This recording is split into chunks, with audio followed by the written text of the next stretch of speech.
रात को अल्हम्दुलिल्लाह हमारे 5 सिपारे मुकम्मल हो गए और ये सब अल्लाह के फजल से है। बंदा आखिर जी मेरी बहादुरी है तो कुछ नहीं, बंदा बड़ा फन्ने हाँ बनता, कुछ भी नहीं बनता। पानी का बुलबुला भी बंदे नालों मजबूत होता है। सब अल्लाह से, अल्लाह के करम से है। अल्लाह ताला ये पढ़ना और ये सुनना अपनी बारगाह में दर्जे कबूलियत अता फरमाए। आज हम जो चलेंगे अखलाकी और माशरती ज़िंदगी के इतने मसाइल हैं आज की मंजिल के अंदर कि उनमें से हम बहुत सारे काम ऐसे हैं जो अपनी चाहत और अपने इश्तिहार से गलत कर जाते हैं, लेकिन हम कर रहे होते हैं। जिनमें से सबसे पहला मसला है जी दूसरी शादी का। हर बंदे ने शौक होंगे मैं 2 ब्याह करा, ठीक है। जिन्हों कोई आयत ना होंगी हो ये आयत जरूर होंगी जी कुरान ने आख्या 2 3 4 ब्याह कर लो, पर अगली आयत भी करो ना, फ़इन खिफ्तुम अल्लाह तादिलू फवाहिद, अगला भी पढ़ो। अल्लाह कहता है अगर इंसाफ कर सकते हो तो दूसरा कदम उठाना, अगर इंसाफ नहीं कर सकते फिर एक से गुजारा करो। इंसाफ बड़ी अहम बात है। मैं किसी बुजुर्ग का वाक़या पढ़ रहा था, 2 बीवियाँ थी, मुझे उन बुजुर्गों का नाम ज़हन में नहीं है। तो वो बैठे हुए थे तो कोई मुरीद उनका ना 2 तरबूज लेके आया उनके लिए। उन्होंने अपने खादिम को कहा भाई इस तरह करो, ये 1 तरबूज उस घर में दे आओ, 1 उस घर में दे आओ। जब वो खादिम जाने लगा तो बुला लिया, कहा यार उसको चेक तो करो कहीं एक कच्चा ना हो एक पका ना हो। जिस घर में कच्चा चला गया वहां पर नाइंसाफी होगी, काटो इसको। काटा तो दोनों पक्के निकले, जा दे आओ। खादिम फिर गया, फिर बुला लिया, कहने लगे यार चेक करो, हो सकता है एक मीठा हो एक फीका हो। जिस तरफ फीका चला गया वहां पे नाइंसाफी हो, चेक करो इनको। चेक किया तो दोनों मीठे निकले। खादिम को फिर भेजा, फिर बुलाया, जायका देखो, एक का जायका ज्यादा अच्छा होगा, एक का जायका जरा कम होगा। जी हुजूर बराबर है। फिर खादिम गया, फिर बुला लिया, भाई हो सकता है एक का वजन ज्यादा हो एक का वजन कम हो। हुजूर क्या करूं फिर? उन्होंने कहा 2 बराबर हिस्से तरकड़ी से तोल के करो, एक हिस्सा वो डालो, एक हिस्सा वो डालो तो एक घर में दे के आओ, एक हिस्सा इस तरह दूसरे घर में दे के आओ। ये है फिर इंसाफ। आज हम क्या करते हैं, अगर किसी ने दूसरी शादी कर ली, पहली बीवी से औलाद नहीं है, या जी बेटा नहीं है, या किसी वजह से बन नहीं पड़ी, तो हम उसको बिल्कुल इग्नोर कर देते हैं, खर्चा तक भी देने के लिए तैयार नहीं होते। 3 चीजें हैं जो अल्लाह ने शौहर के जिम्मे रखी हैं, जो हर हाल में देनी है। मैं तो कहता हूँ पी करो या पा करो, देना ही देना है। तो 3 चीजें कौन कौन सी हैं? नान, नुफ्का, नफका और सुकना। नान कहते हैं रोटी पानी, नफका रोजमर्रा की जरूरियात के खर्चे, और सुकना घर रिहाइश। अब ये तुम्हारी बिसात है, तुम लाखों करोड़ों में कमाते हो तो उस तरह की रिहाइश है, हजारों में कमाते हो तो उस तरह की रिहाइश। इस्लाम ये पाबंद नहीं करता, लेकिन इस्लाम ये कहता है कि ये 3 चीजें मर्द के जिम्मे लाजिम है और देनी है। इसलिए दूसरी शादी से इस्लाम मना नहीं करता, पर इंसाफ लाजमी है। इसके बाद इसी रुकू के अंदर जो पहला रुकू सूरह निसा का चल रहा है, इसमें एक और हुक्म भी है, और वो क्या फरमाया पहले रुकू के अंदर, व आतुल यतामा अमवालहुम वला ततबद्दलुल खबीसा बित्तय्यब वला ताकुलू अमवालहुम इला अमवालिकुम। अल्लाह फरमाता है यतीमों का माल ना खाओ, किसी शक्ल यतीमों का माल ना खाओ, आज चाचा हो, ताया हो, मामा हो, दादा हो, फुफड़ हो, मासड़ हो, कोई भी रिश्ता हो, अगर यतीम बच्चे उसकी किफालत में आते हैं तो इंज नहीं करे चलो जी रल के खाने, बहुता ओदा ते थोड़ा अपना। अल्लाह कहता है ला ताकुलू अमवालहुम इला अमवालिकुम, उनके मालों को अपने माल के साथ मिला कर ना खाओ, बहाने बहाने से खाई जाओ, सख्ती से मना किया है।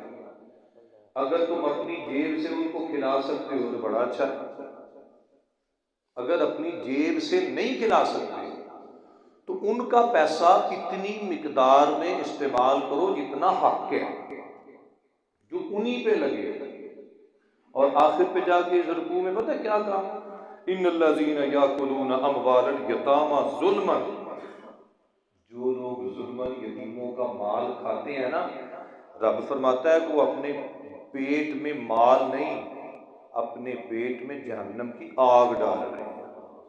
बस यसलौना सईरा, दुनिया में भी वो आग है, और अल्लाह फरमाते हैं अन करीब मैं इसी आग में आकर भी दाखिल कर दूंगा। वहीं पे पड़े होंगे जो यतीमों का माल खाते हैं, किसी शक्ल में भी हो। अल्लाह अकबर, अल्लाह अकबर। हमें तो अल्लाह से डर ही नहीं लगता किसी का माल खाते हो। आगे जो रुकू है इसमें तकसीम में विरासत है। विरासत ये हर इंसान की जिंदगी का हिस्सा है, चाहे थोड़ी हो चाहे ज्यादा हो, 1 रुपया हो या लाख हो या करोड़ हो या अरब हो, विरासत है। जो भी माल छोड़ के मरता है वो करता है, वो विरासत है। इसमें हिस्से शरीयत इस्लाम में रखे हैं। बड़ी मादरत के साथ बड़े सारे मसाइल या केस ऐसे देखने में आए हैं, बेटियों को कहा जाता है पुत्र हिस्सा ना लवी, भरावां को हिस्सा ना लवी, कल किदे बुए आवेंगे। वो बेटी को हिस्सा मैंने आपने नहीं दिया, ये अल्लाह रसूल ने दिया है, अल्लाह के दीन ने दिया है, हम कौन होते हैं रोकने वाले। ये हमारा एक अलग से वारदात का तरीका है। हम ये तो नहीं ना कहते कि तेनू देना नहीं, अपने सर क्या कहें इल्जाम भी नहीं लेते, सब भी पता है लाठी भी ना टूटे। उसकी जेन साजी इस अंदाज में की जाती है शुरू से ही, अम्मा को दादी को वड्डिया को, भई तू ये गल समझाओ हिस्सा ना लवी। भाई जब अल्लाह रसूल ने दिया है हम कौन होते हैं रोकने वाले। अल्लाह कहता है यूसीकुमुल्लाहु फी औलादिकुम लिज़्ज़करि मिस्लु हज़्ज़िल उन्सयैन, औरत को आधा मर्द को पूरा, या सिंगल डबल का फार्मूला लगा लें, मर्द को 2 गुना औरत को सिंगल, ये बहन भाई का फार्मूला है। इसके बाद अच्छा इसमें एक और बात भी शुरू में ज़हन में रखें, जो इंसान की औलाद होती है ना, नस्ल, ये 3 तरह की होती है। औलादें भी 3 तरह की होती हैं। एक होती है हकीकी औलाद, एक होती है अल्लाती औलाद, एक होती है अखियाफी औलाद। हकीकी औलाद वो होती है कि माँ और बाप दोनों एक हो, वो हकीकी औलाद होती है। अल्लाती औलाद वो होती है कि बाप एक हो, माँ अलग अलग हो। और अखियाफी औलाद वो होती है कि माँ एक हो, बाप अलग अलग हो। ये 3 तरह की औलादें होती हैं। जो पहली 2 किस्में हैं ना, हकीकी माँ बाप एक हो या बाप एक हो माँ अलग अलग हो, इन दोनों की विरासत में कोई फर्क नहीं है, क्योंकि तुखम एक है, नस्ल एक है, इन दोनों की विरासत सेम होगी। जो अखियाफी औलाद होती है इसमें फर्क होता है। जाहिर बात है जो अखियाफी औलाद होगी उनमें से 2 तरह की औलादें हैं, मतलब बाप अलग अलग है, माँ एक है। अब एक औलाद या एक बाप के साथ तो सगा रिश्ता होगा ना, उन दोनों में से एक के साथ नहीं होगा। तो सगा रिश्ता जिसके साथ होगा वो पहली कैटेगरी में आ जाएगा, और जिसके साथ सगा रिश्ता नहीं होगा वो दूसरी कैटेगरी में आएगा। उसके लिए फिर आखिर पे जाके है कि भाई अगर तुम्हारे पास माल बचता है बाकी को देने के बाद तो फिर उसको दे दो, वो तुम्हारी मर्जी है। अच्छा हमारे पास में एक बात और भी बड़ी मशहूर है, और ये बुजुर्ग जरा सोचें इस बात के बारे में। वो जी साढ़िया बड़िया की रीत चली आ रही है, यह जो मकान है ना जिसे असी रहने हैं ये निके पुत्र का है। ये हमारे मुआशरे में बड़ी कबाहतें हैं। शायद बात ये कई लोगों को बुरी भी लगे, लेकिन गल सच्ची है। ये चला आ रहा है जी, बड़े भी अज करते आए हैं। सवाल ये है, वड्डियां दी मननी है कि रब ते रब रसूल दी मननी है? दीन की बात काबिल हुज्जत है या वड्डियां दी बात काबिल हुज्जत है? हाँ, अगर इस तरह हो कि जितने भी पुत्र धियां, जितने भी वारिस हैं उसमें, अगर वो मिलकर मुत्तफिका फैसला करें कि लो जी ए मकान ही अब्बा जी छोटे भरा दे दो या वड्डे नूं दे दो या जिन्हों भी, अगर सबकी रजामंदी हो, सब कहें, फिर हो सकता है, क्योंकि सब लोग अपना हिस्सा खुद छोड़ रहे हैं। अगर उनकी रजामंदी नहीं है तो फिर अब्बा जी एक पुत्र को मकान नहीं दे सकते या एक पुत्र को कोई जायदाद जमीन नहीं दे सकते, क्योंकि अब्बा जी की जमीन में सबका साझा हिस्सा है। अपनी मर्जी से वो छोड़ दें तो फिर एक को मिल सकता है, अब्बा जी दे सकते हैं, दादाजी दे सकते हैं। अपनी मर्जी से नहीं छोड़ते तो फिर वो अब्बा जी एक पुत्र को नहीं दे सकते। अगर किसी औलाद को आग कर देते हैं तो अपनी जिंदगी में आग कर सकता है, इस्लाम ने ये उसकी इजाजत दी हुई है, क्योंकि अपनी जिंदगी में वो कर रहा है, वो अपनी जिंदगी में कर रहा है और इसकी इस्लाम ने इजाजत दी है, क्योंकि आग का मतलब ही होता है नाफरमान। आग कदे भी कोई बाप अपने बेटे को ऐसे आग नहीं करता, आग उदों ही करता जो नक्को नक तंग हो गए, इंतहा हो जाए, तब जाके बाप ये ऐलान करता है कि मेरा बेटा मेरा नाफरमान है, लिहाजा मैं इसके किसी कौलो फेल का कोई जिम्मेदार नहीं हूँ, ना मैं इसको अपने माल में से दूंगा, अपनी विरासत में से कुछ दूंगा। ये है, ये इसकी जवाज की सूरत है। अच्छा, अब आगे आ जाए हिस्से जो आते हैं। अगर बेटी हो, एक बेटी हो, तो बेटी को टोटल माल का आधा हिस्सा मिलता है, सिर्फ बेटी हो। एक से ज्यादा बेटियां हो, बेटा नहीं है उनके साथ, अगर बेटा है तो फिर वही फार्मूला चलेगा। एक से ज्यादा बेटियां हो, 2 से लेकर 100 तक, 1000 तक, जितनी भी बेटियां हो, फिर उसमें 2/3 टोटल माल का 2/3 वो उन बेटियों में तकसीम होगा।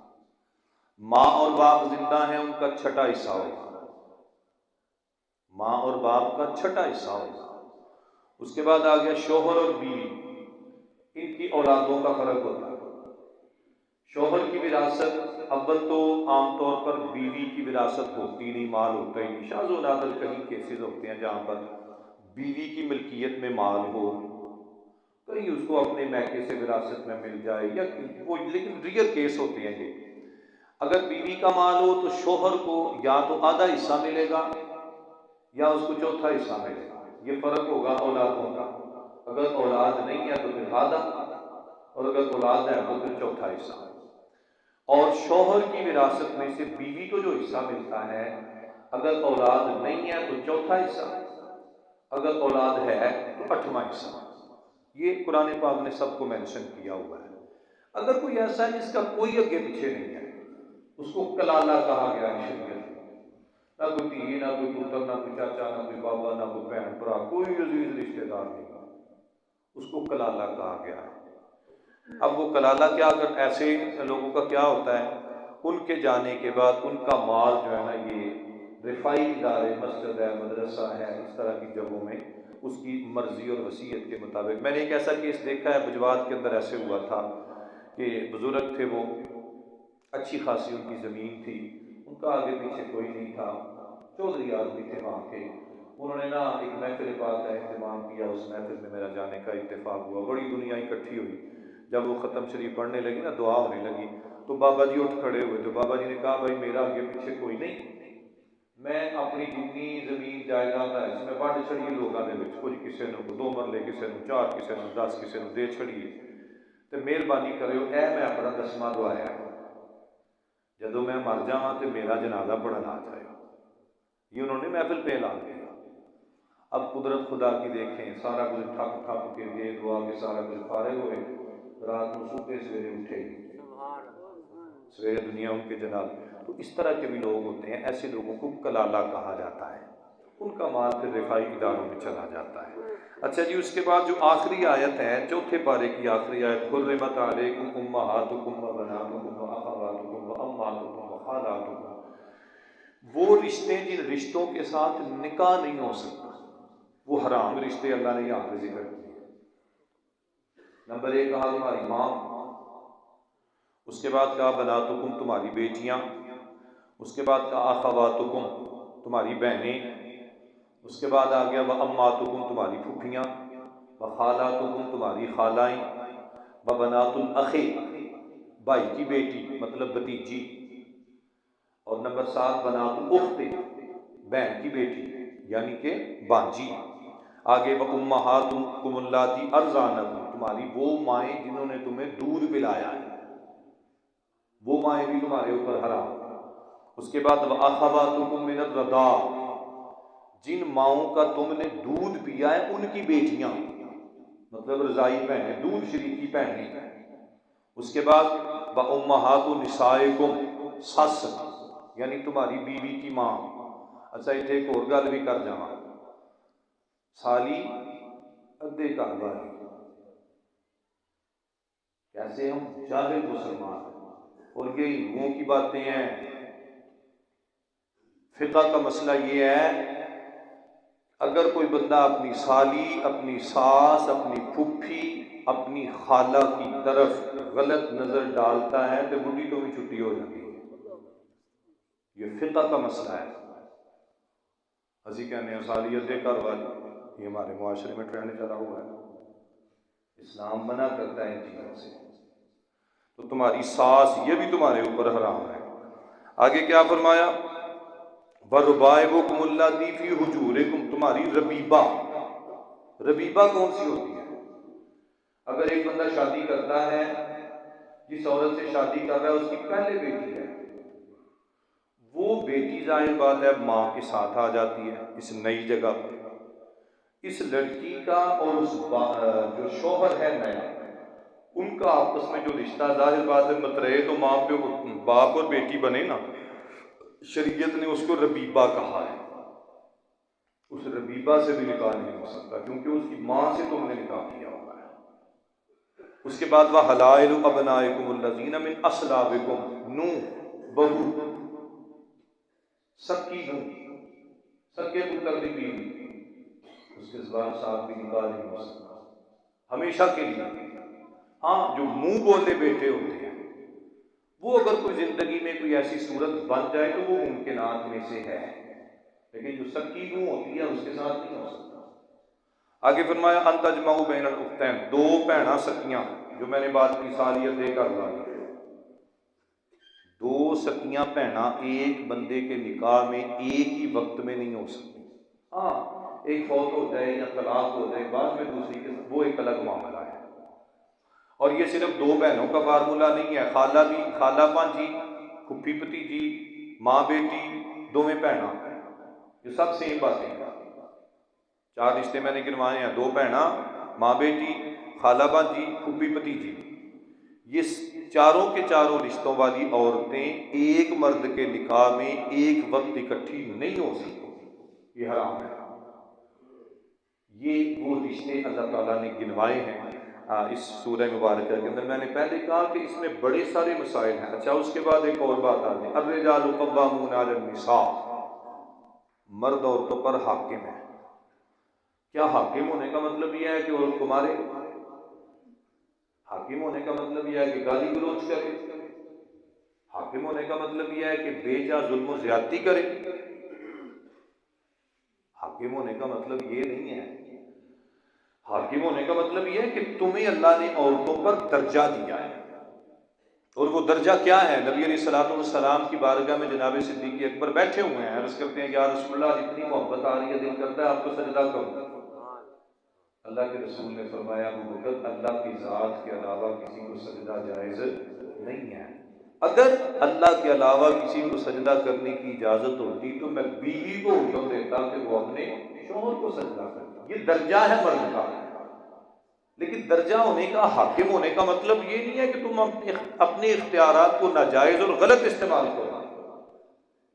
अगर फर्ज करे मियाँ बीवी में नाचाकी हो जाती है, बातें हो जाती हैं, तलब कलामी हो जाती है, या औरत गलत तरीके पर जा रही है, तो उसका भी शरीयत ने मजा जो है ना वो तरीका बताया। वल्लाती तखाफून नुशूज़हुन्ना फ़इज़ूहुन्ना वहजुरूहुन्ना फिल मज़ाजिर वज़रिबूहुन्ना, ये 3 तरीके बताए हैं। तीसरे नंबर पे है कि हल्का फुल्का मार लो। असी इत्थों शुरू होने, ये तीसरा स्टेप है। पहला क्या है? अगर बीवी अपने शोहर की नाफरमानी करे तो फ़ाइज़ूहुन्ना, उसको समझाओ, नसीहत करो। दूसरा दर्जा क्या है? वहजुरूहुन्ना फिल मज़ाजिर, बिस्तर अलग कर दो, ये दूसरा दर्जा है। फिर जाते हैं वज़रिबूहुन्ना, मारो, लेकिन किस तरह? मार मार के सिर पाड़ दो, हड्डी पसली तोड़ दो।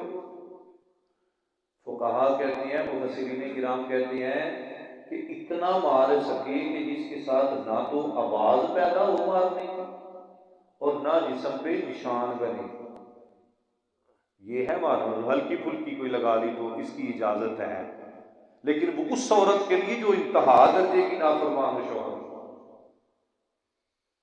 ये बातें हमारे माशरे में इतनी गलत रिवाज पा चुकी हैं जिनकी कोई इंतहा नहीं है। आगे क्या फरमाया? ला तक़रबुस्सलात व अंतुम सुकारा, नशे की हालत में नमाज के करीब ना हो।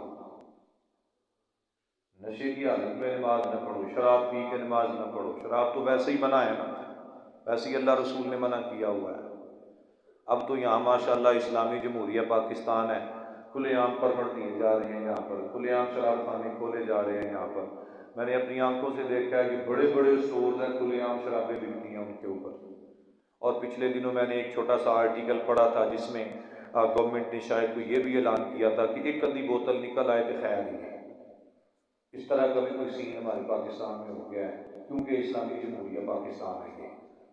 बहरहाल अल्लाह ताला हिदायत दे। तो नशा, अच्छा ये जो सिगरेट वगैरह पीते हैं, सिगरेट हुक्का पी के क्या नमाज पढ़ सकते हैं?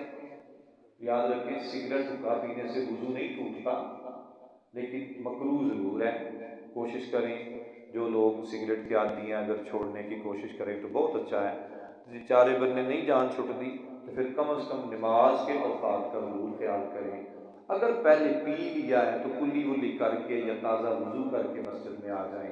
वुज़ू करना भी एक मुस्तकिल इबादत और सवाब है। बातें तो बड़ी तवील हैं, इसमें 2 बातें मैं और अर्ज़ करता हूँ। वाइज़ा ज़रबतुम फिल अर्ज़ि फ़लैसा अलैकुम जुनाहुन अन तक़सूरू मिनस्सलाह, कसर नमाज का हुक्म है यहाँ पर कि भाई जब सफ़र करो तो नमाज कसर कर सकते हो। ये आयत नंबर 101 है सूरह निसा की। जब सफ़र पे जाओ तो नमाज कसर कर सकते हो। अब सफ़र की क्या लिमिट है? कई मेरे वाले अनपढ़ जो लोग आते हैं घरों सब्जी लैन जाओ तो मुसाफर, ठीक है, वो एक हदीस पेश करते हैं इस पे और कहते हैं जी हुजूर अलैहिस्सलातु वस्सलाम अम्मा आयशा के साथ कहीं जा रहे थे तो रास्ते में 3 मील के फासले पर आपने पड़ाव किया था, तो वहाँ पे हुजूर ने जो है ना वो कसर नमाज अदा की थी। लेकिन उनको ये भी देखना चाहिए कि वो जाने का इरादा जाना का था, वहाँ से आपने मदीना तैयबा जाना था, सफ़र बड़ा लंबा था, वो रास्ते में था। तो हम भी यही कहते हैं कि लंबा सफ़र है, रास्ते में आप कसर नमाज पढ़ें। इसके लिए कम से कम 92 किलोमीटर्स का सफ़र है, 92 किलोमीटर, पहले 85 था। अब जैसे जैसे ये पैमाना बढ़ता जा रहा है इसमें फ़र्क आता जा रहा है। 56 किलोमीटर से शुरू हुआ था। इस्लाम ने किलोमीटर का कहीं जिक्र नहीं किया, याद रखना।